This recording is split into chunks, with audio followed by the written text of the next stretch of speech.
ओम सजात्म स्वरूप परम गुरु परम कृपाणु देव पूज्य पप्पा जी और सर्व ज्ञानियों का आशीर्वाद लेकर उनका योग बल प्राप्त करके हम आज का सत्संग आरंभ करते हैं। जो भी सुने उसे गहराई से समझे और आत्मसात करे, क्योंकि जो आत्मसात होगा वही साथ में आएगा। बाकी सब यहाँ का यहाँ रह जाएगा, जो भस्म हो जाए। आत्मा एक अद्भुत पदार्थ है। आत्मा को अब तक हमने जाना नहीं है, पहचाना नहीं है, और आत्मा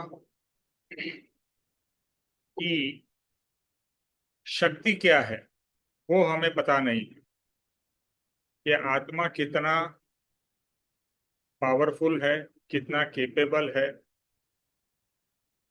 और आत्मा क्या क्या कर सकता है। जो भी मोक्ष में गए हैं वो अपने आत्मा के बल से, अपने अपने आत्मा के पुरुषार्थ द्वारा मोक्ष में गए हैं।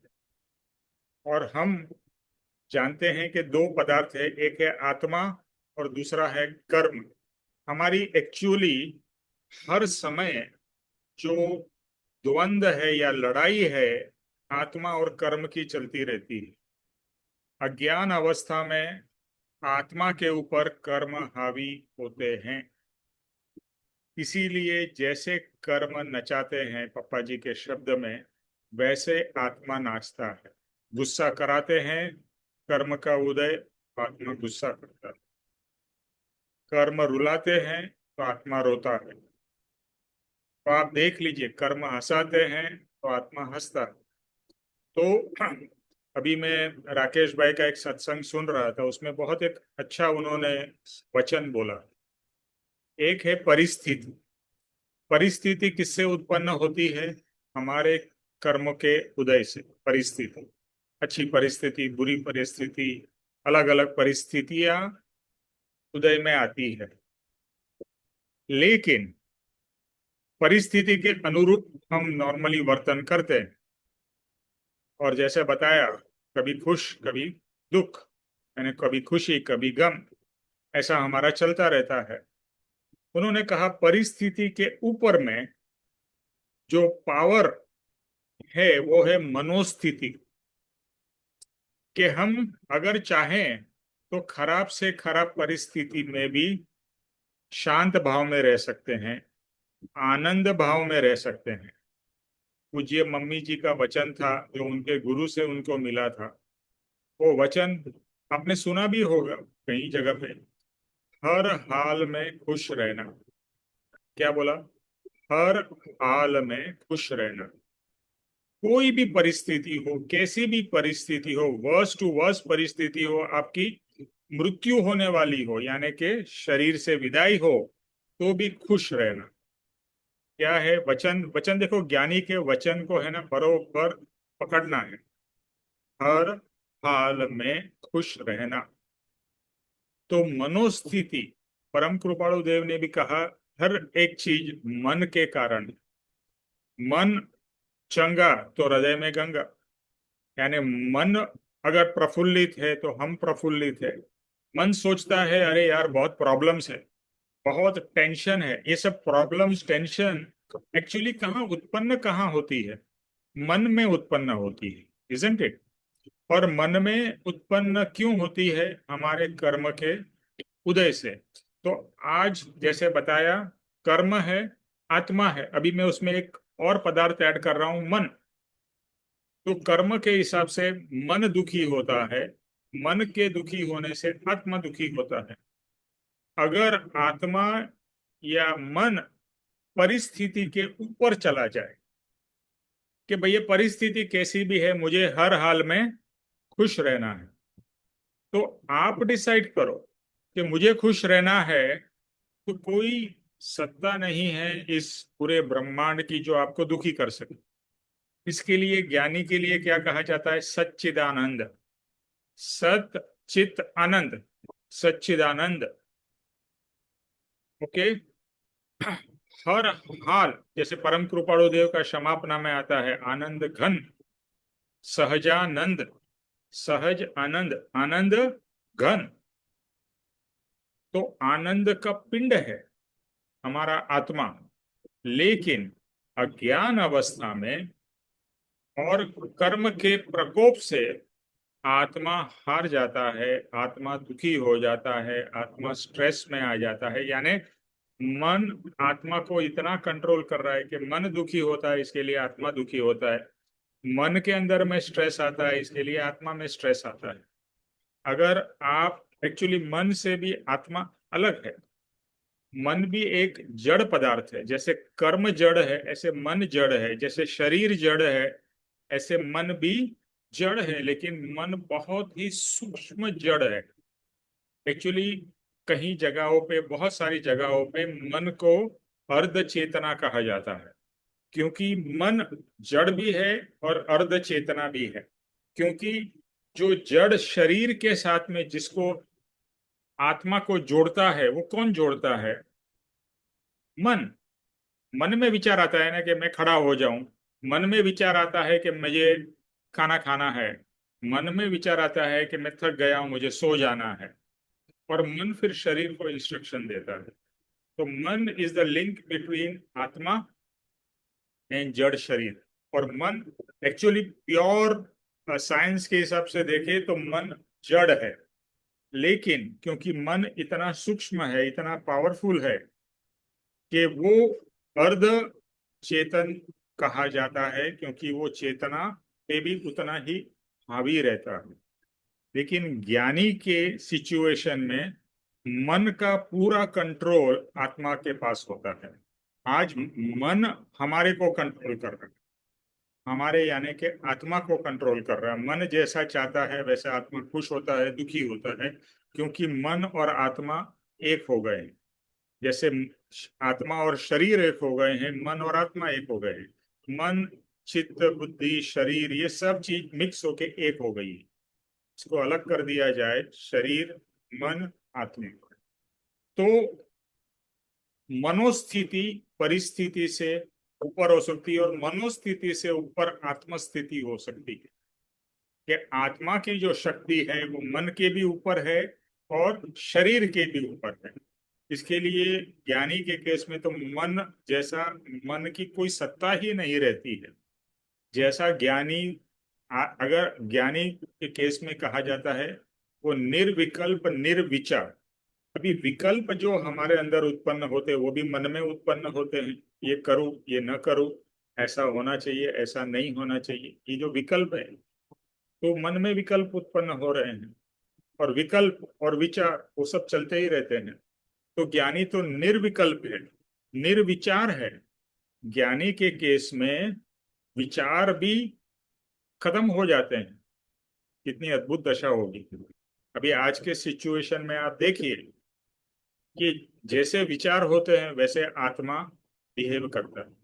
कभी मुझे कुछ अच्छे विचार आए तो मैं अच्छा फील करूंगा, मुझे बुरे विचार आ गए, कोई पास्ट की कोई बुरी चीज मुझे याद आ गई जो मेरे साथ हुई है, तो मुझे नेगेटिव भाव होंगे, आत्मा नेगेटिव भाव में चला जाए। तो कहने का ये है कि आत्मा सर्वोपरि है, सबसे ऊपर है। अगर आत्मा जागृत है और आत्मा में ज्ञान है। इसके लिए ज्ञानियों ने सबसे ज्यादा भार, इंपॉर्टेंस किस पे दिया है? संकित या सम्यकत्व के ऊपर। संकित, सम्यकत्व का मतलब है सही समझ, और वही समझ के हिसाब से वर्तन। जैसा आज्ञा भक्ति में लास्ट में आता है ना, क्या सम्यक प्रकार से ज्ञानी में अखंड विश्वास रखने का फल निश्चय से मुक्ति। सम्यक प्रकार से ज्ञानी में अखंड विश्वास रखने का फल निश्चय से मुक्ति है। तो ये है श्रद्धा संकित, कि ज्ञानी में मुझे पूर्ण पूर्ण पूर्ण विश्वास है। यानी कि श्रद्धा 100%, 0.01% भी कम नहीं। तो वो पहली पहला संकेत है जिसे हम कहते हैं श्रद्धा संकेत। आत्मा का यहाँ पर कोई अनुभव नहीं है, लेकिन ज्ञानी पुरुष में पूर्ण श्रद्धा है। इस मार्ग में पूर्ण श्रद्धा है। ये परम कृपाणु देव में पूर्ण श्रद्धा है। परम कृपाणु देव के मार्ग में पूर्ण श्रद्धा है। उनके जो फॉलोअर्स पप्पा जी और अभी अर्पित जी का है, उनमें पूर्ण श्रद्धा है। तो वो है श्रद्धा संपन्न। और ये श्रद्धा जितनी बलवान होती जाएगी, और ज्ञानी हमें पहला बोध क्या देते हैं, जैसे हम बच्चे को पहला लेटर सिखाते हैं, हिंदी में अ, इंग्लिश में ए, बराबर है, अ या ए। तो पहला बोध हमें ज्ञानी क्या देते हैं कि तू आत्मा है, शरीर नहीं है। तो पहला पद वही पहला बोध है या पहली शिक्षा है। और वही पद पक्का कराते ही जाते हैं कि तू आत्मा है, शरीर नहीं है। तू आत्मा है, तू मन भी नहीं है, तू शरीर भी नहीं है, तू आत्मा है, तू चेतना है। तो ये है श्रद्धा संकित कि ज्ञानी ने कहा। आगे भक्ति में क्या आता है कि मैंने आत्मा जाना नहीं है, परंतु परम कृपाणु देव ने जैसा आत्मा जाना, अनुभव किया, वैसा ही मेरा आत्मा भी कैसा है, शुद्ध सिद्ध समान है। जैसा परम कृपाणु देव का आत्मा है, बाई क्वालिटी मेरा भी आत्मा वैसा ही है। अभी प्रकट नहीं हुआ है, उनका आत्मा प्रकट है, मेरा आत्मा प्रकट नहीं हुआ। जैसा मेरा दिया है, दिया बत्ती सब कुछ है, अभी उसमें दिया जला नहीं, उनका प्रकट हो चुका है। फर्क सिर्फ इतना ही है। लेकिन जिस दिन मेरा भी दिया प्रकट होगा, तो मैं और वह एक जैसे हो जाए। तो पप्पा जी क्या कहते हैं, if Param Kripalu Dev can do it, I can do it, यानी papa ji, and if I can do it you can, मतलब हम सब वी कैन डू इट। तो ये श्रद्धा जो ज्ञानी पुरुष के प्रति है, और जितनी बड़वान बड़वान बड़वान होती जाएगी, और ये अंदर से भी आपको लगेगा मैं आत्मा ही हूं, मैं आत्मा हूं, उस समय एक धन्य पल में हमें आत्मा का स्पर्श होगा। कभी होगा ऐसा कोई फिक्स टाइम नहीं है। जब भी वो फल यानी कि वो आपका पुरुषार्थ पकेगा या सही समय आएगा, उस समय आत्मा का आपको साक्षात्कार होगा, या आत्मा की स्लाइड झलक आपको मिलेगी। और उसमें आपको फील होगा, अनुभव होगा कि मैं चेतना हूं, इस शरीर से भिन्न हूं। ऐसा एक झलक आएगी, एक प्रतीति आएगी। तो वो हो गया संकेत नंबर 2, जिसे हम कहते हैं, एक्चुअली इसको रियल सेंस में संकेत कहते हैं। पहला श्रद्धा संकेत है, फिर प्रतीति संकेत है। और प्रतीति संकेत जितना बलवान होता जाता है, एक न एक दिन एकदम स्ट्रॉन्ग आत्मा का अनुभव चालू हो जाता है, और फिर वो चलता जाता है। जो ज्ञानी की अवस्था में है कि जो निरंतर, जैसे परम कृपाणु देव कहते थे कि मैं शरीर हूं, ये भी मुझे याद नहीं रहता है। मतलब क्या है, ऑल द टाइम वो आत्म स्वरूप में है, आत्मा का ही उनको निरंतर अनुभव चल रहा है। ओके, सो श्रद्धा संकेत, फिर सम्यकत्व या प्रतीति जो हो जाती है, आत्मा का दर्शन जिसे कहते हैं। अच्छा, अभी आज ज्योतिष भाई ने मूल मार्ग सांभळो जिन्न, मतलब जिन का, भगवान का मूल मार्ग उन्होंने पद लिया। अद्भुत पद है, उसका विवेचन कभी करेंगे। पर उसमें जो 3 चीजें हैं, ज्ञान, दर्शन, चारित्र, मैंने पहले भी कहा, बट ये पक्का करना है। 6 देहादि थी भिन्न आत्मा है, उपयोगी सदा अविनाश। क्या है, 6 देहादि थी भिन्न आत्मा है, देह से आत्मा भिन्न है। 6 देहादि थी भिन्न आत्मा रे, उपयोगी सदा अविनाश। कैसा आत्मा कैसा है, एक तो देह से भिन्न है, दूसरा उपयोगी, और सदा अविनाश, मतलब ये आत्मा ऐसा है जिसका कभी नाश होने वाला नहीं। एक तो आत्मा है और आत्मा नित्य है, ये दोनों इस पद में आता है। हेम जाने सदगुरु उपदेश थी, कयु ज्ञान तेनु नाम खास। और ऐसा जानकारी मुझे कहाँ से मिली? सदगुरु के बोध से मिली। उसका नाम मेरे स्वच्छंद से, मति कल्पना से नहीं, मुझे गुरु से ये ज्ञान मिला है कि तू देह से भिन्न है, उपयोगी है। उपयोग मतलब हर समय आत्मा जिस चीज में उपयोग जोड़ता है वो फील करता है। जैसे अभी आप टीवी देख रहे हो और इतने मशगूल हो गए क्योंकि आपका उपयोग किस में है? टीवी में है। और कोई बुला रहा है, सुरेश सुरेश, लेकिन आप इतने टीवी में फोकस हो आपको वो आवाज ही सुनाई नहीं दे रही। फिर पत्नी आके चिल्लाती, कितने टाइम से मैं बोल रही हूँ, आपको सुनाई नहीं दे रहा? आप क्या बोलोगे? अरे मैं तो मैच देखने में बहुत बिजी था। तो आपका उपयोग मैच में था। तो उपयोग ये आत्मा का बहुत ही इंपॉर्टेंट गुण है। जहां आत्मा उपयोग लगाएगा उसका उसको ज्ञान होगा और बाकी चीज गौण हो जाएगी। तो उपयोगी सदा अविनाश, एम जाने सदगुरु उपदेश थी कयु ज्ञान तेनु नाम। इसका नाम है ज्ञान। क्या है ज्ञान में? तीन चार चीजें आ गई। देह से भिन्न आत्मा, उपयोगी, उपयोग गुण है, और अविनाशी है। और ये चीज हमने जानी किसके पास से? सदगुरु के उपदेश। ठीक है, तो ये हो गया ज्ञान। फिर आता है दर्शन। जे ज्ञाने કરીને जानियु रे, तेनी वर्ते छे शुद्ध प्रतीत, कयु भगवंते दर्शन ते हने, जेनु बीजू नाम समझो। इसको हिंदी में करते हैं। जो ज्ञान के द्वारा समझा है, जे ज्ञाने करीने जानिए, मतलब हमने जाना ज्ञान के द्वारा। जे ज्ञाने करीने जानियो रे, तेनी वर्ते छे शुद्ध प्रतीत। आपने ज्ञान से, समझ से जान लिया कि मैं आत्मा हूं, उसकी शुद्ध प्रतीत, यानी वर्ते से शुद्ध प्रतीत मतलब उसकी एक साक्षात आपको अनुभव हो रहा है, फील हो रहा है कि मैं आत्मा हूं। तो जे ज्ञाने करीने जानियो रे, तेनी वर्ते से शुद्ध प्रतीत मतलब कोई डाउट नहीं है, मुझे ये अनुभव हुआ। जैसे आप शक्कर खाते हो, शक्कर खाने से जो मिठास का आपको अनुभव होता है, क्या उसमें डाउट है? कुछ भी डाउट नहीं है ना। मैंने शक्कर खाई तो मुझे मिठास का अनुभव हुआ, उसमें कोई डाउट नहीं है। इसी तरह से मैंने नींबू चखा तो मुझे खट्टा महसूस हुआ, उसमें भी कोई डाउट नहीं।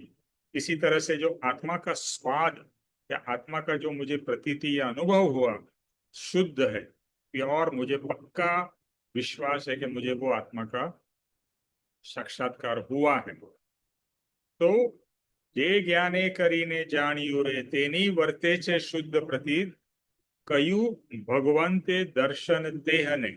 इसको भगवान ने क्या बोला? दर्शन। हम जब भी मंदिर में जाते हैं तो क्या हम भगवान को देखते हैं या भगवान के दर्शन करते हैं? तो हम कहते हैं कि हमने भगवान के दर्शन किए। आपने देखने में और दर्शन में बहुत अंतर है। देखना मतलब सिर्फ देखना, और दर्शन मतलब फील करना, भगवान का प्रेजेंस फील करना। और जब भी हम दर्शन करते हैं तो आप देखिए, अगर सच्चा दर्शन होता है तो आपके आंख, पहले आप आंख खुला करके देखोगे, फिर दर्शन जब भी होगा आंख बंद हो जाएगी, वो चीज आप अंदर में फील करोगे, वो है दर्शन। तो कयु दर्शन तेहने, जेनु बीजू नाम संकित। तो भगवान ने इसको दर्शन कहा, या जिसका दूसरा नाम है संकित, सम्यकत्व या सेल्फ रियलाइजेशन। तो ये जो स्टेप है ना, वो पहला स्टेप इंपॉर्टेंट, कि गुरु ने कहा मुझे उसके ऊपर पूर्ण श्रद्धा है, वो श्रद्धा पक्की पक्की पक्की होती जाए 100%, और उसी के ऊपर फोकस हो, मैं आत्मा हूं, मैं आत्मा हूं। एक ना एक दिन आत्मा जागृत होगा, साक्षात्कार होगा, जिसका नाम है दर्शन, संकित, सम्यकत्व, सेल्फ रियलाइजेशन। फिर आगे क्या आता है? तो ये हो गया ज्ञान, दूसरा हो गया दर्शन, अभी आता है चारित्र। तो जेम आवी प्रतीति जीव नीर, जैसे ये प्रतीति हुई, जेम आवी प्रतीति जीव नीरे, जानियो सर्वथी भिन्न असंग। जैसे ये प्रतीति होती है और आगे फिर प्रोग्रेस होता है आत्मा का, तो हम ये चीज रियलाइज करते हैं कि मैं सबसे भिन्न हूं। अभी क्या होता है, मैं यानी कि शरीर, ये परिवार मेरा, ये घर मेरा, ये संपत्ति मेरी, ये पैसा मेरा, यही हमें लगता है ना। तो ये सब जो फील हो रहा है, वो जो भ्रांति है वो टूट जाती है। और फिर एक ही चीज रियलाइज होती है कि सिर्फ आत्मा हूं। मैं आत्मा हूं और ये सब चीजों से मैं भिन्न हूं। ये कोई भी चीज मेरी नहीं है, और मैं शरीर भी नहीं हूं। न शरीर मेरा है, न ये मेरा है, कुछ भी नहीं। सर्वथी भिन्न असंग, मैं सबसे भिन्न असंग हूं। मुझे एक्चुअली किसी का संग चाहिए ही नहीं। ज्ञानी साधना करने कहाँ चले जाते हैं? जंगल में, वन में, सबसे दूर क्यों जाते हैं?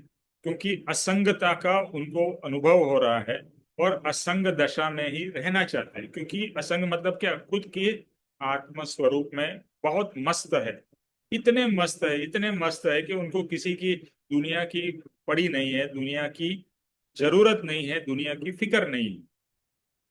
तो जानियो सर्वथि भिन्न असंग, एवो स्थिर स्वभाव ते उपजे। ऐसा असंग दशा में स्थिर स्वभाव, स्थिर मतलब एकदम स्थिर। जब भी आपको कोई भी चीज से लेना देना न हो, कोई भी चीज आपकी न हो, आपको कोई चीज की इच्छा मात्र न हो, तो आपकी दशा कैसी रहेगी? स्थिर। क्योंकि कोई चीज मेरी है ही नहीं भाई, गई तो भी मेरी नहीं थी, आई तो भी मेरी नहीं, तो मुझे मुझे कोई फर्क ही नहीं पड़ता है। मुझे कोई इच्छा भी नहीं है कि ये हो जाए वो हो जाए। यानी कि ये जो दशा है, उसमें एकदम स्थिर स्वभाव है, जिसको हम समता भाव कह सकते हैं। और ये ज्ञानी की दशा है। यहाँ पर समाधि है। आदि, व्याधि, उपाधि। देखो, ज्ञानी को भी आदि यानी मानसिक स्ट्रेस, तकलीफें वाली सिचुएशन तो होती है। व्याधि यानी कि शारीरिक भी तकलीफें हैं। परम कृपाणु देव की जो फोटो आप देखते हैं, पूरी हड्डियां दिख रही है, तो बहुत व्याधि है। शरीर एकदम ऐसा हो गया है। फिर भी आत्मा तो बलवान है। तो वहां पर मैं शरीर हूं ऐसा कोई भाव ही नहीं है। ये शरीर अलग है, मैं अलग हूँ। तकलीफ शरीर को हुई है, मुझे नहीं हुई है। मैं तो असंग हूँ, मैं स्थिर स्वभाव हूं। तो जे ज्ञान, सॉरी, जे मावी प्रतीति जीवनी रे, जानियो सर्वति भिन्न संग, एवो स्थिर स्वभाव ते उपजे, नाम चारित्र अणलिंग। इसका नाम क्या है? चारित्र। और इसमें किसी भी तरह की लिंग, लिंग यानी कि जैसे आपको ध्यान में जाना है तो आपको भगवान का ध्यान करो।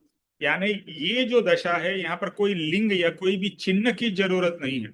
आप सहज ही अपने समाधि में, कोई बाह्य की चीज, यानी भगवान का भी वहां पर अवलंबन जरूरी नहीं होता, या कोई भी मूर्ति का अवलंबन या कोई पुस्तक का अवलंबन। हाँ, ज्ञानी सब चीज करते हैं, बट इवन विदाउट दैट वो सहज आनंद में, जैसे बोला ना, सहजानंद। सहज आनंद है, मस्ती में है, एकदम मस्ती में है। जैसे हम अर्पित जी को देखते हैं, तो उनका जो परसोना है, या उनका जो ऐसा लगता है, अपनी मस्ती में है, मस्त है, मस्त राम है। तो आत्मा की जो मस्ती है, आत्मा की जो खुमारी है, उसमें ही आत्मा है। वो ही चारित्र है, और हर समय उसी में रहना वो पसंद करते हैं। ज्ञान, दर्शन, चारित्र। एक्चुअली मुझे तो लगता है ज्ञान है पहला संकेत है, दर्शन है ये दूसरा संकेत है, और चारित्र है ये तीसरा संकेत है। 1, 2 एंड 3। पहले 1 आएगा, फिर ही 2 आएगा, और 2 आएगा तो फिर 3 आएगा, बस। और ये 1, 2, 3 हो गया। आप मतलब बहुत ऊंची दशा, ये जो थर्ड संकेत है वो अगर आपको मिल जाता है, मैं तो कहूंगा अगर इवन पहला संकेत भी इस भाव में पक्का हो जाता है तो भी बहुत अच्छा अचीवमेंट। और दूसरे पे चले गए तो वो, जैसे हम बोलते हैं ना कि मैं तो आत्मा जाण्यो નથી, परंतु यथा तथ्य ज्ञानी परम कृपाणु देव, जेવો आत्मा जोयो, जैसा आत्मा देखा, जाना, अनुभव किया, वैसा ही मेरा आत्मा शुद्ध सिद्ध समान है।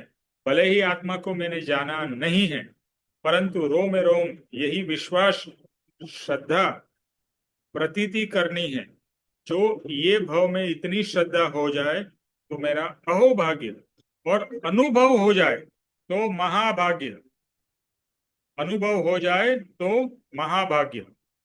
ठीक है, तो यहाँ क्या बात हो रही है? अनुभव की बात हो रही है। मेरा आवाज आ रहा है आप लोगों को? मेरे बीच में एक फोन आ गया। हेलो,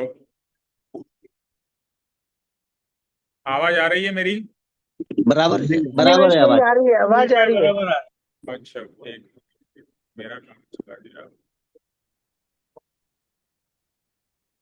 हम्म,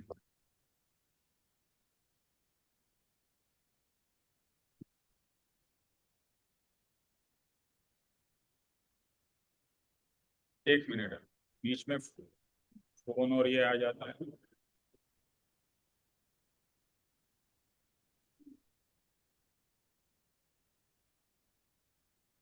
हाँ, सॉरी, अभी आया।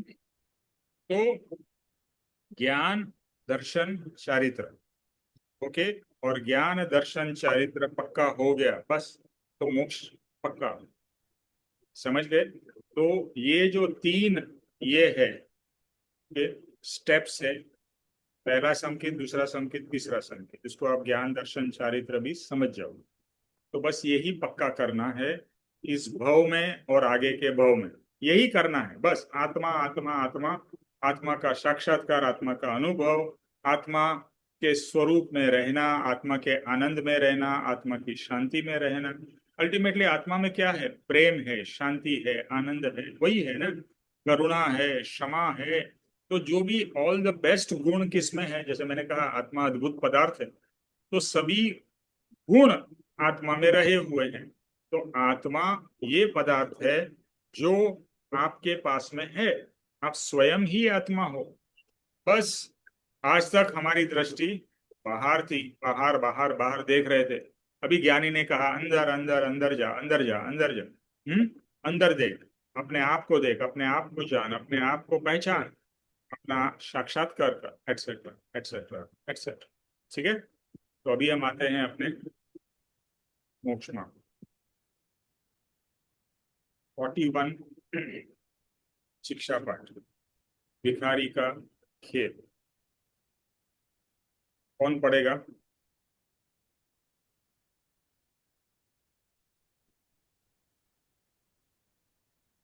यस भाई, जस्ट हेलो, मैं पढ़ रहा हूँ। हाँ मैं पढ़िए, पढ़ रहा हूँ। हाँ पढ़िए। जय सतगुरुदेव, वंदन सभी को। शिक्षा पाठ 41, भिखारी का खेत, भाग 1।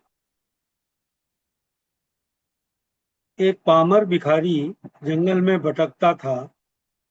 वहां उसे भूख लगी, इसीलिए वो बेचारा लड़खड़ाता हुआ एक नगर में एक सामान्य मनुष्य के घर पहुंचा।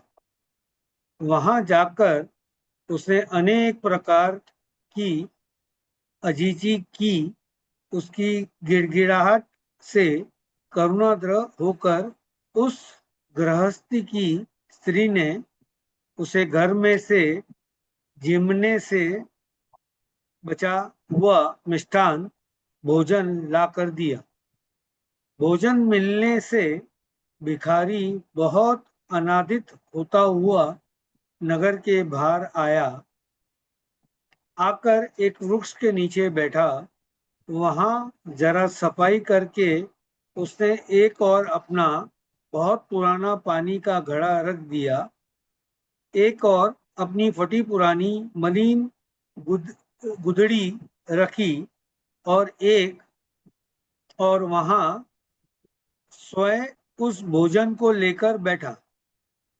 बहुत खुश होते हुए उसने वह भोजन खाकर पूरा किया। फिर सिर सिरहाने एक पत्थर रखकर वो सो गया। भोजन के मध्य से जरा सी देर में उसकी आंख लग गई। वह निद्रावश हुआ कि इतने में उसे एक स्वप्न आया। वह स्वयं मानो महाराज सिद्धिके को प्राप्त हुआ है। उसने सुंदर वस्त्र भूषण धारण किए हैं। सारे देश में उसकी विजय का डंका बज गया है। समीप में उसकी आज्ञा का पालन करने के लिए अनुचर खड़े हैं। आसपास छड़ीदार खमा खमा पुकार रहे हैं। एक रमणीय महल में सुंदर पलंग पर उसने शयन किया है। देवगणा जैसी स्त्रियां उसकी पांव चप्पी कर रहे हैं। एक ओर से पंखे से मंद मंद पवन दिया जा रहा है। ऐसे स्वप्न में उसका आत्मा तन्मय हो गया। उस स्वप्न का भोग करते हुए उसके रोम उलसित हो गए। इतने में मेघ महाराज चढ़ आए। बिजली कौंधने लगी। सूर्यदेव बादल से ढक गया। सर्वत्र अंधकार छा गया। मूसलाधार वर्षा होगी ऐसा मालूम हुआ। और इतने में घन गजराने के साथ बिजली का एक प्रबल कड़का हुआ। कड़के की आवाज से भयभीत होकर वह बेचारा पामर भिखारी उठ गया। उसके बाद वाला भी एक 42 का भी एक फर्स्ट पैराग्राफ ले लो, वो पूरा ठीक है, कंटिन्यूएशन। ठीक है। देखता है तो जिस जगह पानी का टूटा फूटा घड़ा पड़ा था, उसी जगह वह घड़ा पड़ा है। जहाँ फटी पुरानी गुदड़ी पड़ी थी, वहीं वह पड़ी है। उसने जैसे मलिन और जाली झरोके वाले कपड़े पहन रखे थे, वह के वह वैसे वैसे के वैसे वे वस्त्र शरीर पर विराजते हैं। ना तिल भर बढ़ा कि ना जोबर घटा। ना है वो देश की, ना है वो नगरी।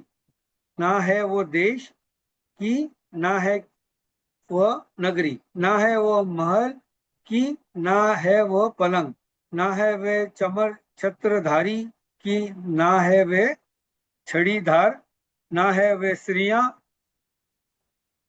की, ना है वे वस्त्र अलंकार। ना है वो पंखा है, ना है वो पावन। ना है वे अनुचार की, ना है वह आज्ञा। ना है वह सुख विलास की, ना है वह मंदो मंदोमता। महाशय तो स्वयं जैसे थे वैसे के वैसे दिखाई दिए। महाशय तो स्वयं जैसे थे वैसे दिखाई दिए। इससे उसे दिखावा को देखकर वह खेत को प्राप्त हुआ। स्वप्न में मैंने मिथ्या आडंबर देखा, उससे आनंद माना। उसमें से तो यह कुछ भी नहीं है। मैंने स्वप्न के भोग को भोगे नहीं, और उसका परिणाम जो खेद है, उसे मैं भोग रहा हूँ। इस प्रकार वह पमार जीव पश्चाताप में पड़ गया। बस। लास्ट वाला पढ़ लूं क्या? नहीं, मुझ में खत्म हो जाता है ना। चलो ठीक नहीं, है। हाँ इतना ही। ठीक।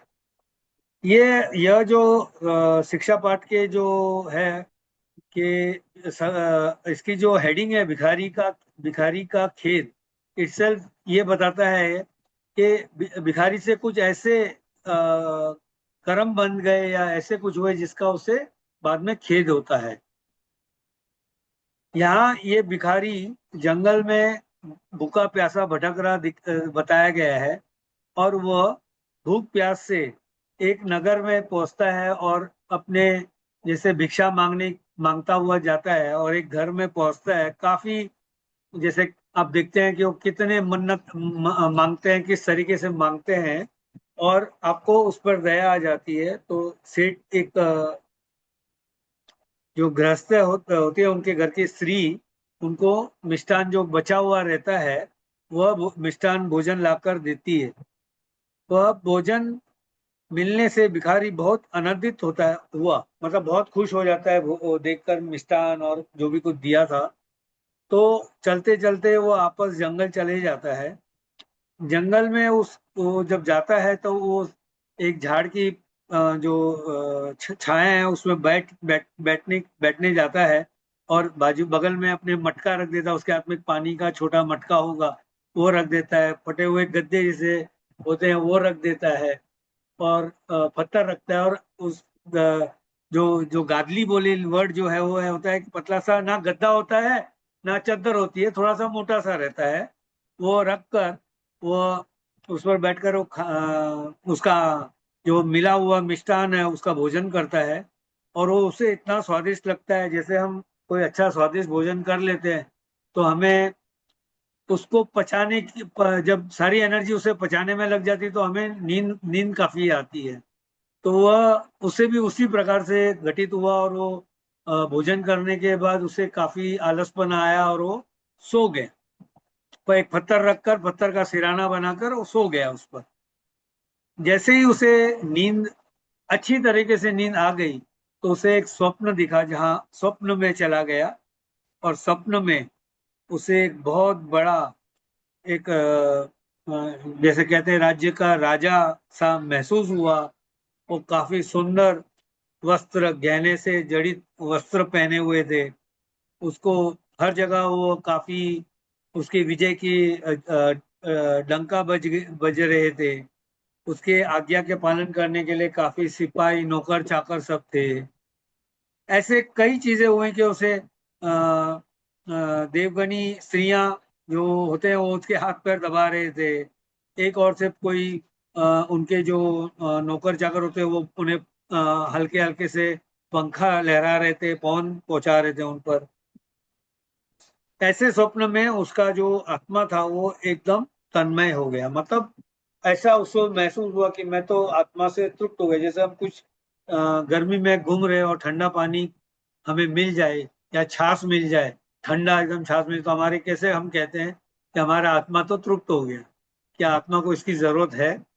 ये एक विचार करने वाली बात है। उस स्वप्न का भोग करते करते उसके रोम उछल उल्लसित हो गए, मतलब प्रसन्न हो गए। इसमें इतने में क्या होता है कि बादल मेघ मेघ महाराज चढ़ आए, मेघ महाराज चढ़ आए, मतलब बादल घेरने लगा, बिजली कौंधने लगी, सूर्यदेव बादल के अंदर ढक गए, सर्वत्र अंधकार छा गया, और मूसलाधार बारिश होने लगी। इतने में घन गर्जन के साथ बिजली का एक प्रबल मतलब बिजली कड़कने लगी, बिजली कड़की, और उसकी आवाज से भयभीत होकर वह भिखारी जाग गया। अभी देखिए, ये जैसे ही हम कुछ अच्छा सपना देखते हैं और अचानक हमारी आंख खुल जाती है, और तब हमें एक रियलाइज होता है कि मैं तो कुछ किधर और था, मैं कुछ और देख रहा था, अचानक देखते हैं तो हम तो वही है जहां से हम जहां सोए थे या जहां जैसे थे कंडीशन में। तो उसका पूरा उल्लेख किया है, और पूरा उल्लेख किया कि वो सब चीज जिस तरीके से रख कर सोया था या जिस तरह से सोया था, वो सब चीजें उसी जगह है। इस देखकर उसे बहुत खेद प्राप्त हुआ। मतलब अब उसे ये खेद हो रहा था कि मैं वहां से सपनों से बाहर क्यों आया। उसे यह खेद आगे बढ़ते हुए ऐसा लगा कि स्वप्न में मैंने मिथ्या आडंबर देखा, मतलब ये सब मिथ्या थी, मतलब it is a short time जो बोलते हैं, या कुछ ऐसी हैपनिंग थी या इंसिडेंट था कि वो एकदम मिथ्या थी, जो रियलिटी नहीं थी। उससे बहुत आनंद माना, मतलब वो चीज जो आनंद नहीं है, वो दुख का कारण बनने वाला चीज को भी उसने आनंद माना। उससे तो यह कुछ भी नहीं है, मैंने स्वप्न को भोगा तो भोगा नहीं, स्वप्न के भोग को भोगा ही नहीं मैंने।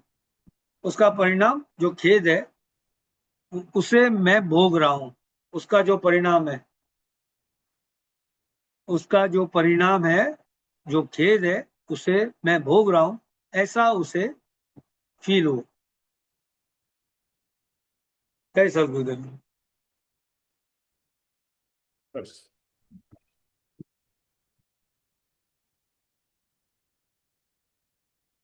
ओके। ये बेसिकली ये स्टोरी दो जगह पे परम कृपाणु देव ने लिखी है। एक ये मोक्ष माला में है, और यही स्टोरी मैंने बहुत बार पढ़ी है।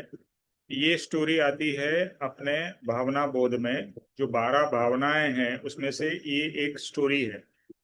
और बहुत ही मतलब स्टोरी तो जैसे सुरेश ने पूरा एक्सप्लेन कर दिया, मैं उसको रिपीट नहीं करूंगा। बट एक सिंपल चीज है कि एक भिखारी है जिसकी लाइफ बहुत मिजरेबल है। ठीक है, खाना पीना नहीं है, रहना करना नहीं है, भिखारी है, कहीं भी सोना है, जो खाना मिल जाए बचा हुआ खाना वही खाना है, एटसेट्रा। ठीक है। तो उसकी एक तरीके से कह लें कि उसकी लाइफ कैसी है, तो नरक जैसी है, लाइक हेल, है ना। बहुत, कभी खाना मिले, कभी कोई दे, कभी कोई उसको दुत्कार दे, ए चले जा। जैसे हम भी भिखारी को काफी बार करते हैं ना, भीख मांगने आते हैं तो हम हर कोई भिखारी को तो पैसा नहीं देते हैं या कुछ चीजें नहीं देते हैं, चलो जाओ जाओ ऐसा करते हैं ना। तो ये उसकी लाइफ कैसी है, तो नरक जैसी है। अभी उसको खाना मिल गया, वो खाना खा के सो गया और स्वप्न दशा में चला गया। और स्वप्न दशा में कैसा है कि यहाँ पर नरक था तो यहाँ पर स्वर्ग। खुद राजा है, महाराजा है, सब लोग खम्मा खम्मा, महाराज महाराज, और सब सेवक लोग है, रानियां है, दासियां हैं। मतलब जो बेस्ट ऑफ बेस्ट उसको स्वप्न में दिखाई देता है। और वो अपने आप को इतना मतलब फूला नहीं समा रहा है। लेकिन जैसा होता है हर एक स्वप्न टूट जाता है। गाना है ना, सपना मेरा टूट गया। तो सपना टूट गया। क्यों टूटा? बारिश आ गई, बिजली कड़की, और उसकी नींद खुल गई। और खुलने के बाद में क्या देखता है कि जो मेरी परिस्थिति पहले थी, जैसी भिखारी की नरक की परिस्थिति, वही फूटा टूटा फूटा घड़ा है, वही आ, उसकी गोदड़ी है, और वही सब मतलब परिस्थिति जो उसने स्वप्न में देखी थी वैसी कुछ भी नहीं है। और जो पहले जैसा था 100% वैसा ही स्थिति में आज अभी वो वैसा ही है।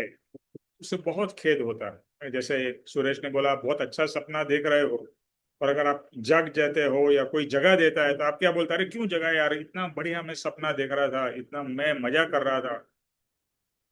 और वही से वर्षा, अगर आप बुरा सपना देख रहे हो और बुरा सपना में से आप जाग जाते हो, तो आप देखते हो, अरे वो तो सपना था, वो रियलिटी नहीं थी। मेरी सिचुएशन इतनी खराब नहीं थी जो स्वप्न में मैं अनुभव कर रहा था। मेरी तो सिचुएशन बेटर है। तो दोनों, अच्छे भी सपने आते हैं, बुरे भी सपने आते हैं, अलग अलग सपने, तो मतलब अनंत प्रकार के हमें स्वप्न आते हैं। और उसमें से बहुत कम स्वप्न हमें याद भी रहते हैं, बहुत कम याद रहते हैं। और जो लास्ट के सपना है वो शायद याद रहते हैं।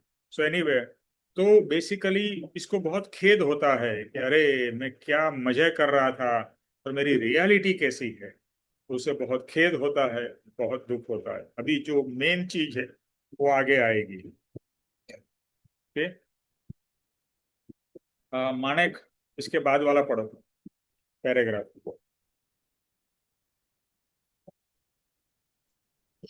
क्या पढ़ता हूँ?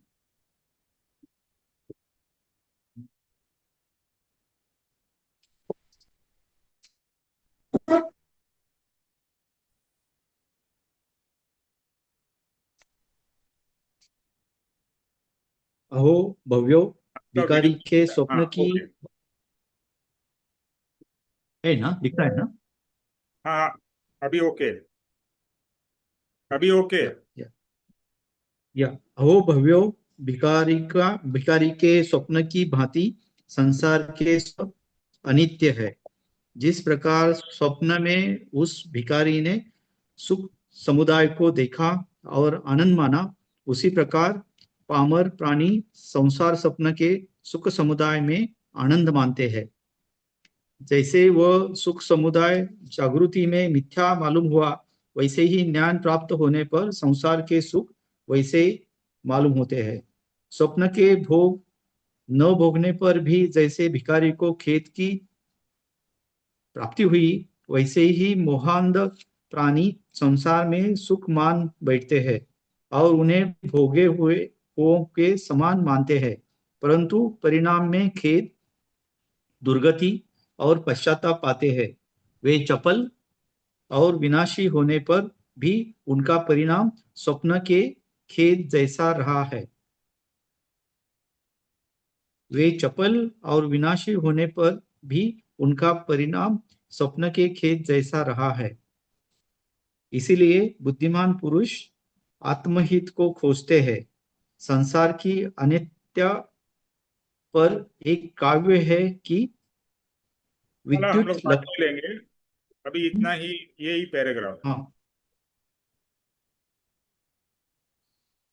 आई थिंक यही यही लिखा है कि जो जो स्वप्न में है वो सच्चा नहीं होता एक्चुअली। उतना उसका जो इम्पैक्ट है वो उसी समय पर उसी उसी समय में ही वो आदमी उसका लाभ लेता है और उसमें खुशी मनाता है।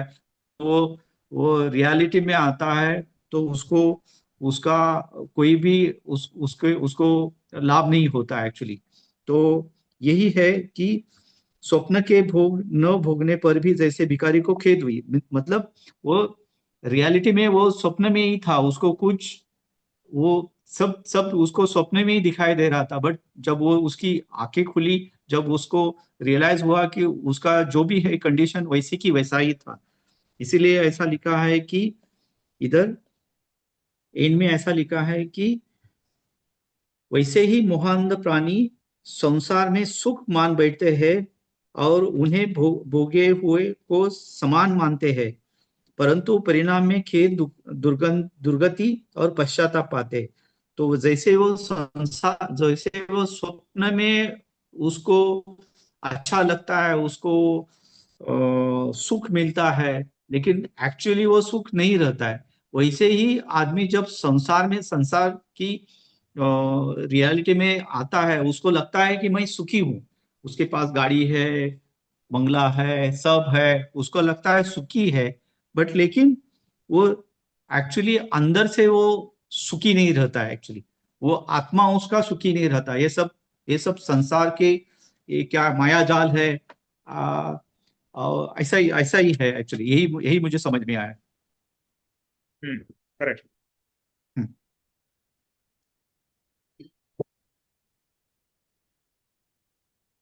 तो तो वो जो बेसिकली भिखारी भिखारी का जो वो जो स्वप्न है और वो एक्चुअल संसार में आदमी जो जिसको सुख मानता है, वो उसने सेम सेम ऐसा उदाहरण देके उन्होंने बताया है कि वो रियलिटी में नहीं रहता है। हम्म, या ओके। सो बेसिकली जैसे बच्चे लोगों को स्टोरी सुना के मॉरल ऑफ द स्टोरी पूछते हैं ना, what is the moral of the story, तो अभी ये मॉरल ऑफ द स्टोरी आ रहा है। What is the moral of this story? तो ये है कि जैसे भिखारी ने स्वप्न में देखा कि मैं बहुत एंजॉय कर रहा हूँ, बट रियल में वो एंजॉय नहीं कर रहा था, वो तो स्वप्न दशा में था, वो रियलिटी में वो एंजॉय कर ही नहीं रहा। इसी तरह से हम भी जब इस संसार में है और संसार का सो कॉल्ड, मैं यूज कर रहा हूं सो कॉल्ड सुख, वो रियल सुख है नहीं। जैसा भिखारी स्वप्न में सुख का अनुभव कर रहा था, वैसा ही हम लोग संसार में जो सुख का अनुभव कर रहा है वो भी स्वप्न समान है। क्योंकि दो तीन तरीके से आप देखेंगे तो एक तो रियल नहीं है, क्योंकि जैसे माणिक ने कहा बाह्य से आप सुखी लग रहे हो, अंदर से तो आप दुखी हो, तो बाह्य से है, मतलब रियल नहीं है, नंबर वन। सेकंड थिंग, वो सुख टेम्पररी है, जैसे स्वप्न टेम्पररी होता है, परमानेंट नहीं होता है। आप परमानेंट हो, लेकिन स्वप्न तो आपका टेम्पररी है कि आज रात को ये स्वप्न आया, नेक्स्ट डे दूसरा कोई सपना, दूसरी रात को दूसरा आएगा, तीसरी रात को तीसरा आएगा। तो स्वप्न हर क्षणिक है, टूट जाता है, और फिर रियलिटी पता चलती है, अरे मैं तो वही हूँ, स्वप्न तो कुछ और था, मुझे और कुछ दिख रहा था।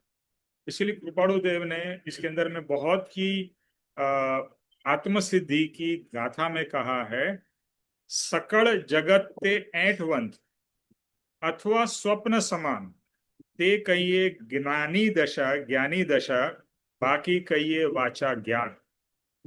क्या कहते हैं कि ये जो जगत है ना, ऐठवंत, ऐठवंत मतलब जूठा खाना का जैसा है।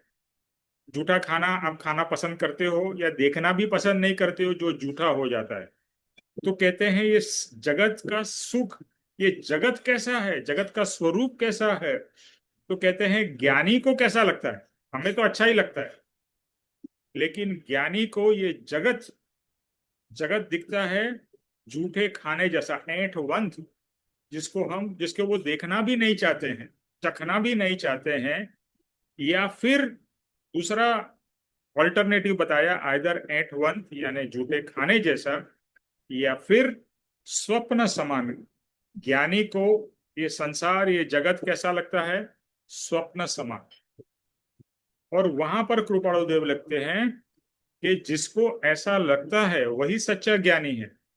अगर आपको संसार में सुख लगता है और वही संसार का सुख आप चाहते हो, तो आप अज्ञानी हो, क्योंकि आप एक मायावी स्वप्न समान सुख के पीछे दौड़ रहे हो। इसके लिए मोह और माया क्यों आया है कि हमें जो सुख, सो कॉल्ड सुख, मैं फिर से इन्वर्टेड कॉमर्स में कहूंगा, सो कॉल्ड रियल सुख नहीं है। हमें लगता है रियल है और बाद में वो टूट जाता है तो हम दुखी होते हैं। जैसे आपको आपके बच्चे के प्रति बहुत प्रेम है, लेकिन बच्चा फिर मिसबिहेव करता है, आपकी बात नहीं सुनता है, तो वो सुख किस में कन्वर्ट हो जाता है, दुख में। इसके लिए परम कृपाणु देव ने कहा कि संसार का सुख है, उसके पीछे में दुख लगा ही हुआ है। यानी वो रियल सुख नहीं है, क्योंकि उसका मूल स्वरूप है दुख। ऊपर से दिख रहा है सुख, लेकिन अंदर में है दुख। अगर आप मोह करते हो, मोह का क्या मतलब है, ये मेरा मेरा, मैं और मेरा, जितना आप करते हो वो आपको दुख ही प्राप्त कराएगा, सुख प्राप्त कभी नहीं करा सकता है। टेम्पररीली सुख लगेगा, टेम्पररीली स्वप्न के जैसा, लेकिन रियल में अंदर में क्या है, दुख। क्योंकि मोह से कभी भी सच्चा सुख नहीं मिल सकता है। निर्मोही होने से, मोह का त्याग होने से, मोह से छूट जाने से आपको रियल सुख की प्राप्ति होगी, जो संसार का सुख से बहुत अलग सुख है, जो आत्मा का सुख है। जैसे हमने कहा ना, ज्ञानी वन में चले जाते हैं तो संसार से कुछ लेना देना नहीं है, क्योंकि वो जानते हैं संसार में सुख नहीं है, सुखाभास है। सुखाभास, सुख का आभास है। जैसे स्वप्न में हम सुखाभास में रहते हैं, ये रियल सुख नहीं है, सुख का आभास है, वो रियल नहीं है। और टूटने के बाद में हमें दुख होगा। जैसे भिखारी को स्वप्न टूटने के बाद में खेद हो रहा है, अरे मेरी जिंदगी तो ऐसी की ऐसी ही रही है, तो वो रियलाइज होता है। तो यहाँ पर परम कृपाणु देव ये कहना चाहते हैं कि ये भिखारी का स्टोरी का एग्जाम्पल लेके, कि जैसे भिखारी को खेद होता है, ऐसे हर एक मनुष्य को संसार में खेद होता ही रहता है। आप मुझे बताइए, हम सबको कभी ना कभी, या इवन मैं कह लूँ एवरी डे, कुछ ना कुछ खेद होता है। अरे यार मेरे साथ ऐसा हो गया, मेरे साथ वैसा हो गया, ये अच्छा नहीं हुआ, ये बुरा हुआ, ये खेद है, राइट। तो वो तो हर समय हम सॉर्ट ऑफ अनुभव करते हैं। और ज्ञानी खेद रहित है, उनको कोई चीज का खेद ही नहीं है, क्योंकि कोई कंपैरिजन ही नहीं है। ज्ञानी की दशा में क्या है, न कुछ अच्छा है न कुछ बुरा है, और उनको पता है ये संसार पूरा मायावी है। तो मायावी चीज में मैं क्या सुख ढूंढने जाऊं और क्या दुख, उसमें तो अंदर में तो दुख है, तो इसके लिए वो उसके पीछे दौड़ते ही नहीं है। पर जैसे ऐसा नहीं कि ज्ञानी के पास में पैसा नहीं है, परिवार नहीं है, सब कुछ है, लेकिन उसमें मोह नहीं है। कभी भी ये फीलिंग नहीं है कि ये मेरा परिवार है। हमें क्या लगता है हर समय, ये मैं और मेरा परिवार, मैं और मेरा धन, मैं और मेरा गाड़ी, मैं और मेरा, ये कंटिन्यूअस चलता ही रहता है।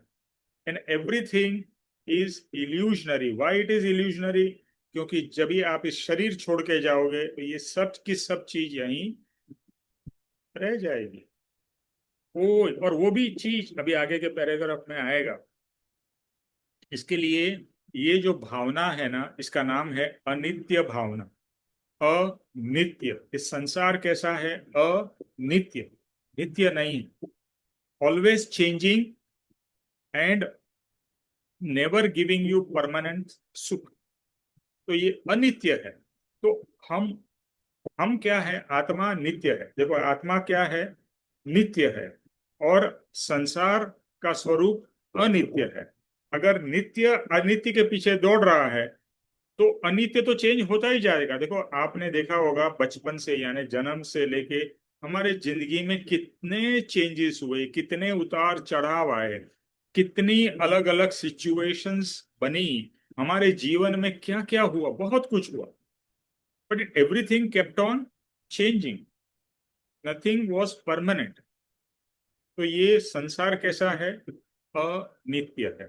ओके, तो यहाँ पर ये चीज हमें समझनी है। तो जैसा सुख का जो अनुभव है वो सिर्फ भ्रांति है, रियल संसार का सुख नहीं है। तो ये मोहांध, यहाँ पर परम कृपाणुदेव ने यूज किया, मोह आंध मतलब मोह से अंधा हुआ है। ये मोहांध का दूसरा जो एग्जाम्पल है वो है धृतराष्ट्र। महाभारत में धृतराष्ट्र अपने पुत्र के मोह में और पुत्रों के मोह में इतना मोहांध हो गया था कि उसको उनके पुत्र के कोई दोष दिखाई नहीं दिए, और गलत उसको अंदर से तो पता लग रहा था कि ये गलत है, फिर भी मोहांध होके उसने उसके कौरवों यानी उनके जो बेटों को ही सही माना, उनको ही सपोर्ट किया, जिसके कारण महाभारत हुआ। और जिस महाभारत के कारण उसके 100 के 100 बेटे मर गए।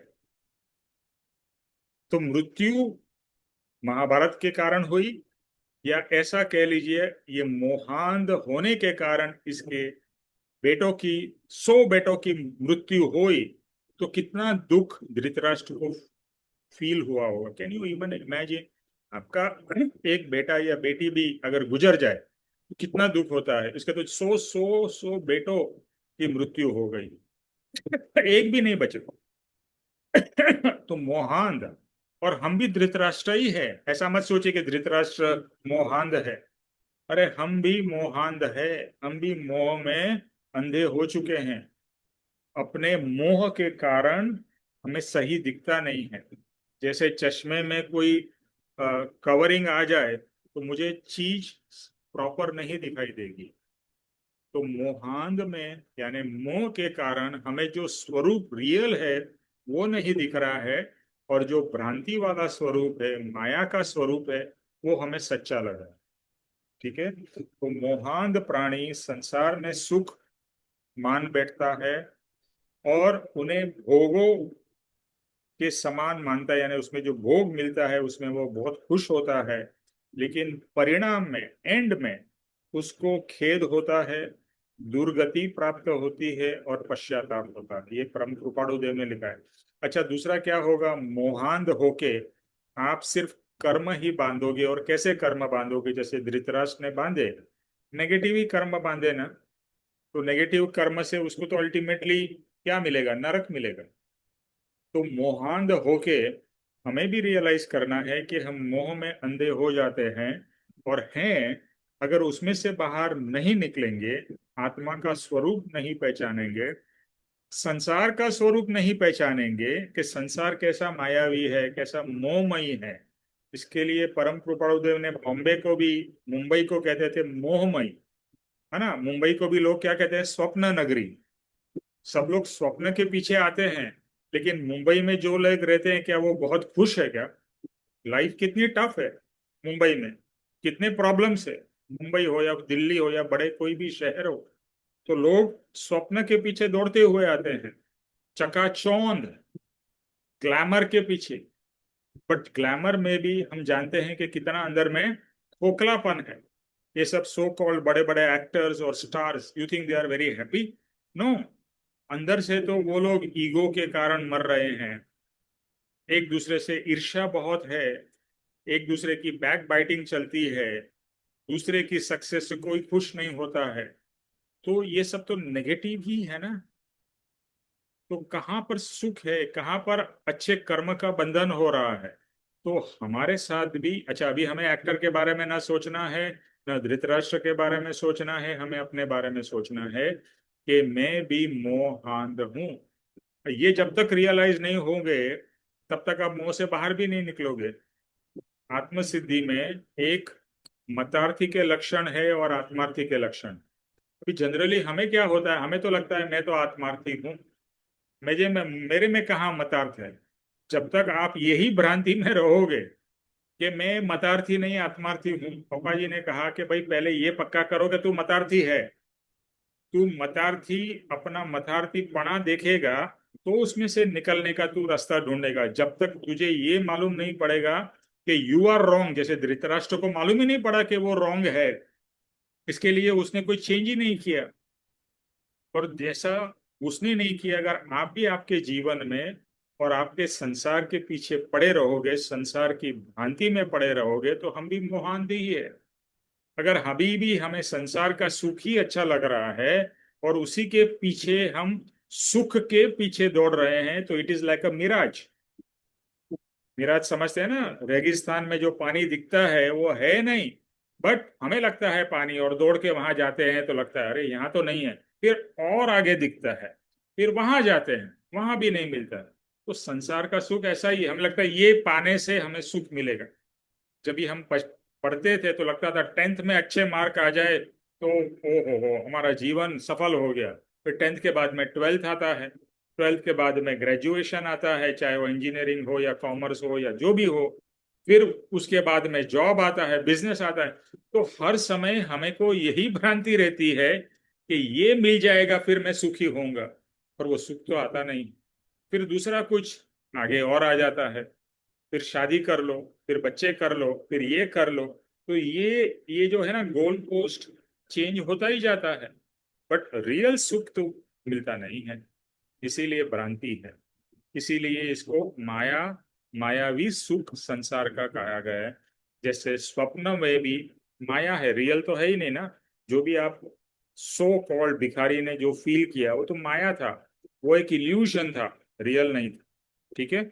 इसके लिए बुद्धिमान पुरुष आत्महित को खोजते हैं, क्योंकि रियल सुख किसमें है, आत्मा में है, संसार में नहीं है। बस ये रियलाइजेशन हर समय होते रहना चाहिए कि रियल सुख संसार में नहीं है।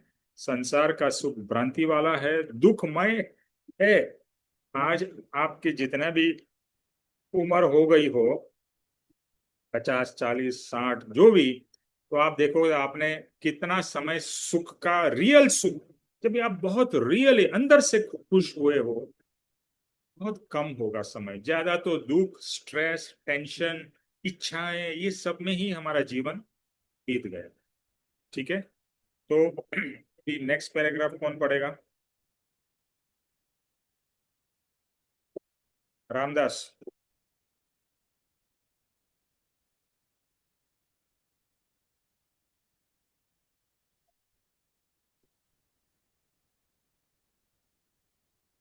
उपजाति विद्युत लक्ष्मी प्रभुता पतंग आयुष्यते तो जळना तरंग पुरंदरी चाप अनंतरंग अनंगरंग शूरचिये त्या शननो प्रसंग। ये जो ये जो दो लाइनें हैं, मीन्स जो कविता के टाइप में जो लिखी है, तो उसका जो विशेषार्थ है वो नीचे दिया हुआ है। लक्ष्मी बिजली जैसी है, जैसे बिजली की चमक उत्पन्न होकर नष्ट हो जाती है, वैसी लक्ष्मी आकर चली जाती है। अधिकार पतंग के रंग जैसे है। पतंग का रंग जैसे 4 दिन की चांदनी है, वैसे अधिकार मात्र थोड़ा समय रहकर हाथ में से चला जाता है। आयु पानी की लहर जैसी है। जैसे पानी की हिलोरे आई की गई, वैसे जन्म पाया और एक देह में रहा या न रहा, इतने में दूसरे देह में जाना पड़ता है।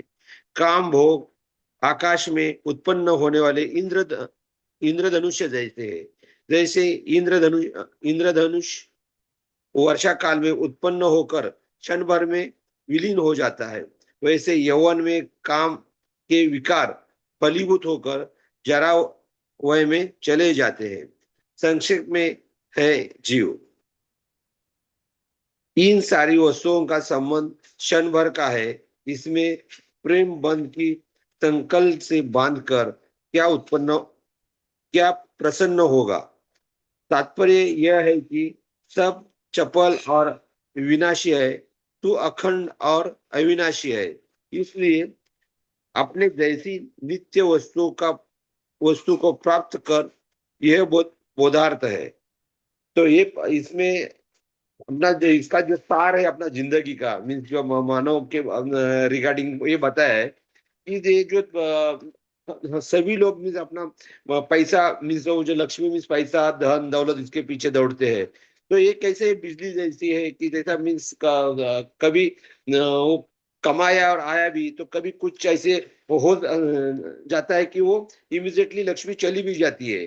मीन्स ऐसा राजा का रंग बनने में टाइम नहीं लगता है। ऐसी लक्ष्मी रहती तो चंचल रहती है लक्ष्मी, ऐसा बिजली जैसी रहती कि जैसी बिजली आकाश में जब बादल रहते तो क्षण भर में चमकती है और पूरा लाइटनिंग कर देती है पूरा इसमें पृथ्वी पे, और जैसी चमक निकल जाती है तो वापस अंधकार में होते हैं। ऐसी लक्ष्मी है।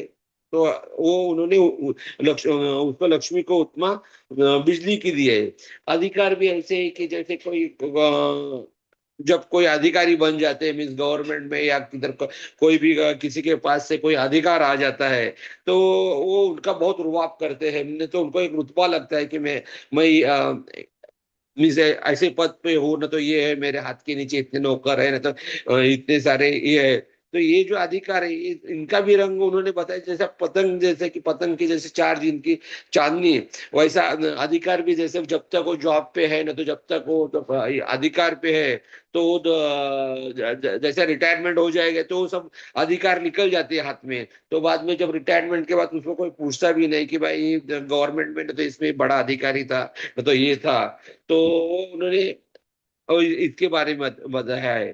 तो वैसा भी जैसा आई हुई पानी की लहर जैसे समुन्द्र में, या जो तरंगे आती है और चली जाती है, वो जैसे ये लोग थे, वैसे ही अपना आयुष्य भी ऐसा ही कि सब जो मृत्यु के बाद भी एक देह छोड़ के दूसरे देह में चले जाते हैं जैसा।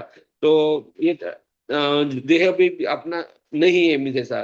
तो वैसी सेम जैसा मीन्स जो आदमी जवानी में जैसे काम भोग के तरफ मीन्स मीन्स ये रहती है, इच्छाएं रहती है ना, तो जो ये रहती है, तो ऐसा उन्होंने मीन्स बादल के इसमें जैसे इंद्रधनुष्य में जब बारिश आती है और तो उसमें तो थोड़ा सा सूरज का किरण भी आता है, तो आकाश में इंद्रधनुष्य पैदा हो जाता है। तो वो इंद्रधनुष्य क्षणिक काल में रहते हैं करके ऐसा जैसे ही बादल ढक जाएंगे या जो आने वाली सूरज की किरण निकल जाएंगी, तो इंद्रधनुष्य भी वर्षा काल में भी इमीडिएटली वो गायब हो जाता है। तो क्षणिक उसका सुख लगता है कि मुझे कलर देख के करके।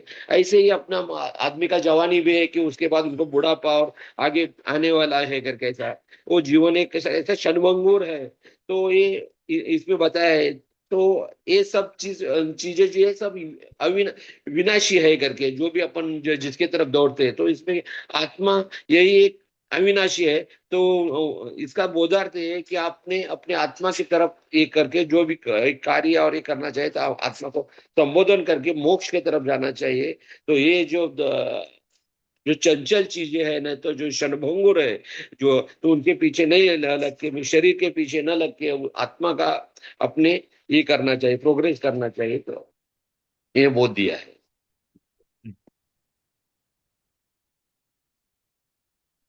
ओके, सो अभी इसके अंदर में इसका पूरा समराइजेशन है अनित्य भावना का। कि विद्युत लक्ष्मी प्रभुता पतंग, आयुष्य ते तो जड़ना तरंग, पुरंदरी चाप अनग रंग, शू राचे त्या श्रणनो प्रसंग। तो यहाँ पर जो चीजों के प्रति मनुष्य, ह्यूमन बींग्स, मैं जानवर की तो बात ही नहीं कर रहा हूँ क्योंकि अभी हमारी बात हो रही है, मनुष्य की बात हो रही है। तो मनुष्य किस किस चीजों के पीछे दौड़ता है? लक्ष्मी, अधिकार, राइट, फिर जवानी और संसार के भोग के पीछे, इजंट इट? मतलब पूरा मनुष्य, हर कोई मनुष्य इसी सब चीजों के पीछे है, लक्ष्मी के पीछे है, अधिकार के पीछे है, फिर अपनी यौवन या जवानी के भोग भुगतने में उसमें लगा हुआ है। तो यही सब चीजों में, 5 इंद्रियों के भोग में और संसार के सुखों में हमारा जीवन, पूरा जीवन, हर एक मनुष्य का उसी के अंदर में जाता है, एंड वी आर इंक्लूडेड। तो हमें अपने आप को अलग नहीं मानना है। अलग तभी मानना है जब भी हम ये सुखों के पीछे दौड़ना छोड़ देंगे। आई एम श्योर कि कुछ हद तक तो हमारी दौड़ कम हुई होगी। अगर आप पुरुषार्थी है, आत्मार्थी है, तो ये संसार के सुख के पीछे की दौड़ कम हुई होगी। And you to be honest कि अभी भी मुझे संसार में सुख लगता है, अभी भी मुझे धन में सुख लगता है, परिवार में, पत्नी में, बच्चों में, जो भी है लगता है, एडमिट इट। बट धीरे धीरे धीरे ये सब मेरे नहीं है और मैं इनका नहीं हूं, ये रियलाइजेशन बहुत जरूरी है। तो बिजली, लक्ष्मी को किससे कंपेयर किया? बिजली के जैसे। अभी आप देखते हो कि बहुत सारे लोग, भी आपने देखा होगा, एलॉन मस्क ट्रिलियनर हो गया, वर्ल्ड का फर्स्ट ट्रिलियनर। तो एलॉन मस्क सोचेगा मेरे जैसा तो कोई बुद्धिशाली नहीं है, मेरे पास में कितना नॉलेज है, और देखो मैंने $1 ट्रिलियन का मैं आसामी बन गया। उससे अहंकार ही पैदा होता है। और ऐसा मतलब नहीं है कि ट्रिलियनर हो गया तो उसके पास में $1 ट्रिलियन वर्थ ऑफ सुख है। सुख तो जो पहले था, या जो सुख नहीं था, वैसा ही अभी है। ऐसा नहीं है कि पैसा आ जाने से आपका सुख बढ़ जाता है, ऐसा कोई नियम नहीं है। हाँ, आपका कंफर्ट बढ़ सकता है। अगर आपके घर में एसी नहीं था और पैसा आ गया तो आपने एसी लगा दिया, कंफर्ट बढ़ गया। I am not denying that. तो पैसे की जरूरत है, नहीं है ऐसा कोई नहीं कह सकता। लेकिन पैसा आता किससे, ये हमें पता होना चाहिए। पुण्य से। अभी इलॉन मस्क का इतना बलवान पुण्य है कि इसके पास में इतना पैसा आ गया। तो आज चाहे अंबानी हो इंडिया में या अडानी हो, हम देखते हैं अरे इसके पास में एक के बाद एक के बाद आता ही जा रहा है। भगवान की बहुत कृपा है, या लक्ष्मी माता की बहुत कृपा है। लक्ष्मी माता की कृपा नहीं है, ये उसका पुण्य है, संसारिक पुण्य। बट संसारिक पुण्य को हम ये सोचते हैं कि 1 billion is equal to 1 billion of सुख। नो, रुपये की कीमत सुख से होती ही नहीं, पॉसिबल ही नहीं। एक भिखारी अंबानी से ज्यादा सुखी हो सकता है। और आप सोचिए, जितना बड़ा एम्पायर है उतना बड़ा बोझ भी तो है। कितनी बड़ी रिस्पॉन्सिबिलिटी है ये एम्पायर को चलाने की, इस एम्पायर को ग्रो करने की, ये नीचे ना गिर जाए। तो लक्ष्मी कैसी है? बिजली के जैसी होती है तो ऐसा लगता है वाह। अब बिजली अगर जोरदार होती है तो ऐसा लगता है पूरा सब चीज ब्राइट हो गया, बस कुछ समय के बाद में चली गई पूरा अंधकार। तो पैसा आ जाने से कुछ समय के लिए ऐसे ही जाहो जलाली लगती है। हाँ हाँ हाँ, आई एम करोड़पति, अबजपति, millionaire, billionaire. So what, means nothing. सिर्फ एक मन की भ्रांति है और हमारे अहंकार और ईगो की बढ़ोतरी है। फिर दूसरा क्या कहते हैं? अधिकार। अच्छा, अधिकार तो पैसे से भी ज्यादा डेंजरस है। ईगो, अधिकार से इक्वल टू ईगो, पावर। हर किसी को पावर चाहिए। अभी जैसे रामदास ने बोला गवर्नमेंट ऑफिसर, तो कितना पावर दिखाते हैं। पुलिस वाले या जज अपना पावर दिखाते हैं, आई एम अथॉरिटी। या गवर्नमेंट के जो नेता वगैरह हैं, पॉलिटिशियंस, अपना पावर दिखाते हैं। लेकिन जिस दिन वो पावर चला जाता है तो उनकी क्या बुरी हालत होती। जिस दिन वो कुर्सी से निकल जाते हैं कोई उसका भाव नहीं पूछता है, क्योंकि जो पावर था वो कुर्सी का था, उसका नहीं था। और उस पावर के कारण आत्मा, या सॉरी आदमी या स्त्री कितना, कितने नेगेटिव कर्म बांधते हैं। क्योंकि अधिकार, power, it says power corrupts, English में सेइंग है, an absolute power corrupts absolutely. तो पावर से आपके अंदर में अहंकार आता है, करप्शन आता है, और आप अत्याचार कर बैठते हो। आपने हिस्ट्री में पढ़ा होगा, जैसे चाहे हिटलर नहीं, ऐसे कितने राजा महाराजा हो गए, या देश के नेता हो गए। आज के केस में देखे ट्रम्प, कितने, कितना उल्टा सीधा काम कर रहा है। उसके पास में पावर है तो कुछ भी कर रहा है, इसको अटैक कर दिया, उसको कर दिया, ये कर दिया। तो उसको लग रहा है देखो मैं कितना महान हूं। तो power is the very dangerous thing. Power नहीं होना बेटर है। अच्छा, अभी आप सोचोगे कि ये तो बाहर की बात हो गई, घर में भी अगर आप घर के वडील हो तो आप सोचोगे देखो मेरे बोलने के हिसाब से ही होना चाहिए, मैंने जैसा बोला वैसा ही मेरी पत्नी ने, मेरे बच्चों ने, मेरे इसने उसने पालन करना चाहिए। अगर आप सास हो तो आप आपका पावर आपके नौकरों के ऊपर, आपकी बहू के ऊपर लगाओगे। तो पावर एक ऐसी चीज है कि एक नेचुरली आ जाती है कि आई एम समथिंग। ओके, तो पावर कैसे है? पतंग के रंग जैसा है, कच्चा रंग है, चला जाएगा 2-4 दिन में। फिर आयुष्य, आयुष्य भी हम सोचते हैं कि मैं तो फॉर एवर जीने वाला हूँ। कभी किसका, बहुत सारे हम किस्से सुनते हैं, उसको हार्ट अटैक आया, उसका एक्सीडेंट हो गया, इसका ये हो गया, ये प्लेन क्रैश में चला गया, ये रोड एक्सीडेंट में गया, इसका उसको कैंसर होके ये गुजर गया। मतलब यू नेवर नो, कभी किसकी आयुष्य खत्म हो जाएगी। आपको पता है क्या? आपको पता है आपकी कितनी आयुष्य है? नहीं पता है। और हमारे भी सत्संग ग्रुप में से आज कुछ लोग नहीं हैं। क्यों नहीं है? गुजर गए, चले गए। तो आपका भी आयुष्य को आप फॉर एवर ग्रांटेड मत पकड़ो। आयुष्य पानी की तरंग के जैसा है, लहर के जैसा है, बनती है चली जाती है, विलीन हो जाती है। ऐसा हमारा भी ये विलीन हो जाएगा, इस शरीर में से चले जाएंगे और किधर, किसको पता है। ठीक है, तो आयुष्य वो भी क्षणभंगुर है ना।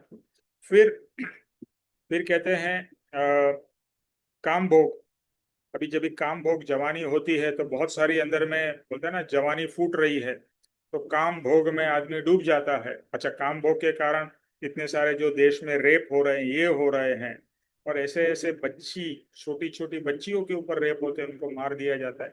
तब आदमी कितना क्रूर है और कितना ये काम भोग में अंधा हो जाता है, पागल हो जाता है, कुछ भी कर बैठता है। ठीक है, तो ये काम भोग कैसा है? तो इंद्रधनुष जैसा, लाइक अ रेनबो, गए और गायब। ठीक है, तो और उसी के पीछे काम भोग, काम भोग के पीछे भी देखो, आइदर ऐसा कहा जाता है कि जो भी वॉर्स हुई है वो किसके कारण हुई है? एक तो पैसे के कारण, एक संपत्ति या लैंड के कारण, और तीसरा है विमेन के कारण।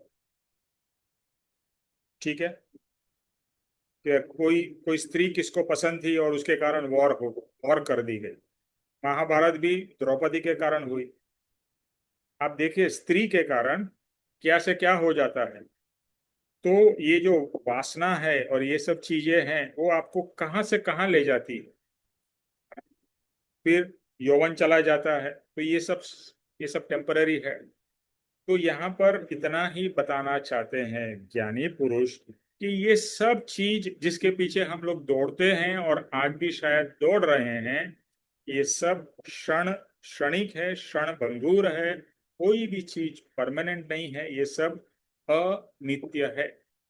तो बस अगर हमें इसका स्वरूप पता चल जाए, जैसे हमें मालूम है कि बिजली कुछ समय के लिए होगी, चली जाएगी, पतंग का रंग कुछ समय के लिए है, बाद में चला जाएगा, ये पानी की लहरें कुछ समय के लिए चली जाएंगी, ये इंद्रधनुष टेम्पररी है, चला जाएगा। तो हमें दुख नहीं होता, हमें पता है कि that is the nature. But हमें ये सब चीजों में दुख होता है क्योंकि हम चाहते हैं कि ये परमानेंट रहे, बट उसका स्वभाव भी टेम्पररी है, तो वो कैसे परमानेंट रहेंगे? और यही हमारे दुख का कारण है। जो राजा महाराजा हो गए, जिनके पास में धन था, पावर था, अभी नहीं है, तो वो लोग कितने दुखी हैं। अरे मैं एक जमाने में ऐसा था, हम भी बोलते हैं ना, अरे मैं जब भी यहाँ था, मेरा क्या रुआब था, मेरा क्या था। अरे आज तो नहीं है ना। और उसको ही देख के वो रोता रहता है, दुखी होता है, क्योंकि आज कोई भाव नहीं पूछ रहा है, आज कोई रिस्पेक्ट नहीं दे रहा है, कुछ नहीं हो रहा है। तो यहाँ पर परम कृपाणुदेव एक बहुत ही इंपॉर्टेंट सिद्धांत समझाना चाहते हैं कि ये संसार की सब चीजें अनित्य है, टेम्पररी है, क्षणभंगुर है, मायावी है। एक तो क्षणभंगुर भी है और मायावी है, रियल नहीं है। ये आपको एक सुखाभास, ये शब्द को याद रखेगा, सुखाभास, सुख का आभास कराती है, बट सुख नहीं। सुखाभास एक एक ऐसा फीलिंग होता है, लाइक जैसा आप कभी एक कोक की बोतल खोलो तो कैसा एकदम झाग बाहर आता है, लेकिन झाग कुछ समय के लिए बाहर आके बैठ जाता है, बाद में फिनिश। तो ये हमारा सुख भी वैसा ही है, वो झाग जैसा है, टेम्पररी। आप जब भी उसको झाग को टच करो तो फूट के, नॉट रियल। तो बस यही बताना चाहते हैं। और एंड में क्या कहते हैं कि तू अखंड है, अविनाशी है, यानी एज आत्मा तेरा कभी विनाश नहीं है। तू नित्य है, तू परमानेंट है, तू सदा रहने वाला है। और तेरे अंदर में जो सुख है वो भी सदा रहने वाला है। लेकिन मोहांध होने के कारण हमें अंदर का सुख मालूम ही नहीं है। जैसे हमने स्टार्टिंग में भी कहा ना, हम सिर्फ बाहर ही देख रहे हैं और बाहर में ही सुख ढूंढ रहे हैं। सो ये हमारी सबसे बड़ी प्रॉब्लम है। कि ज्ञानी पुरुषों की कृपा है कि उन्होंने हमें समझाया कि सुख बाहर में नहीं है। परम कृपाणुदेव का 108 नंबर का पत्र अद्भुत। हे जी भ्रमा मां, भ्रम में मत रहे, सुख बाहर में नहीं है, बाहर ढूंढने से नहीं मिलेगा। सुख तेरे अंदर में है, अंदर की सम श्रेणी में है। सम श्रेणी मतलब समता भाव में है। तो ये तू ध्यान में रख, और बार बार सिचुएशन के कारण वापस तू वो सुख के पीछे दौड़ने लगेगा। लेकिन अपने आप को जागृत करना है और याद रखना है, ये जो भी संसार का सुख अगर आपको मिलता है तो यू हैव टू रियलाइज, चलो अच्छी बात है, मेरे पुण्य के कारण मिला होगा या ज्ञानी की कृपा से मिला है, भगवान की कृपा से, बट ये परमानेंट नहीं है। ये रियलाइज डे वन से कर लेना है। मेरे पास में 1 करोड़ रुपया है, बट ये भी परमानेंट नहीं है, कभी जा भी सकता है, कभी बीमारी आ जाएगी, कभी चोरी हो जाएगी, आग लग जाएगी, हु नोस, कुछ भी हो सकता है। Anything is possible. और कुछ नहीं है तो बहुत कुछ मिल भी जाता है, but that is all temporary. और उसमें हमें सुख बुद्धि नहीं करनी।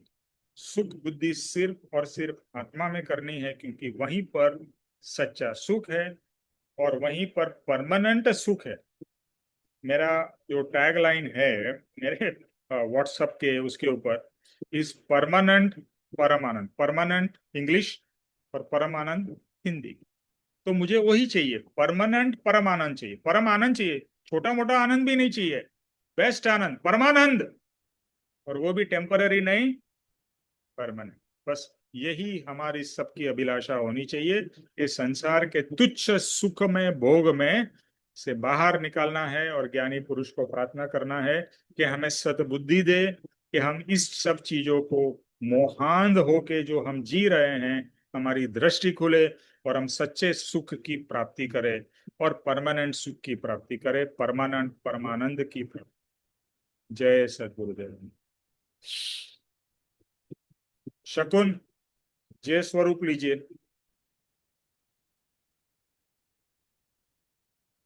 शकुन,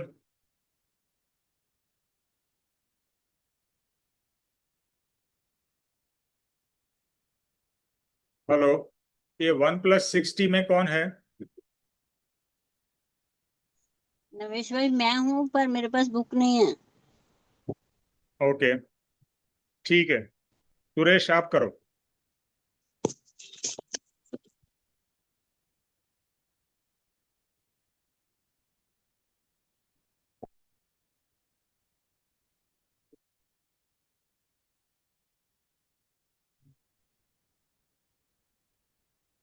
ये स्वरूप समझा विना पाम्यो दुख अनंत, समझाव्यो ते पद नमो श्री सद्गुरु भगवन। परम पुरुष प्रभु सद्गुरु, परम ज्ञान सुखदान, जेने आप्यु भान निज, तेने सदा प्रणाम, तेने सदा प्रणाम। देह छता जेनी दशा, वर्ते देहाती, ते ज्ञानी ना चरण मा, हो वंदन अगणी। हो वंदन अगणी। हे परम कृपाळु देव, जन्म जरा मरण आदि सर्व दुखों का अत्यंत क्षय करने वाला वितराग पुरुष का मूल मार्ग आप श्रीमान ने अनंत कृपा करके मुझे दिया। उस अनंत उपकार का प्रत्युपकार का करने में मैं सर्वथा असमर्थ हूँ। फिर आप श्रीमान कुछ भी लेने में सर्वथा निष्प्रभ है, जिससे मैं मन वचन काया की एकाग्रता से आपके चरणारविंद में नमस्कार करता हूँ। आपकी परम भक्ति और वितराग पुरुष के मूल धर्म की उपासना मेरे हृदय में भव पर्यंत अखंड जागृत रहे, इतना मांगता हूँ। वह सफल हो, सफल हो। ओम शांति शांति शांति। जय सद्गुरुदेव। जय सद्गुरुदेव। हेलो। जय सद्गुरुदेव वंदन। जय सद्गुरुदेव अंकल, थैंक यू जी। त्रिलोक के नाथ की जय हो। जय हो। परम कृपाळु जय हो, जय हो। देव की जय जय हो। हो, जय हो। सद्गुरु देव की जय जय हो। जय हो। आज के आत्मा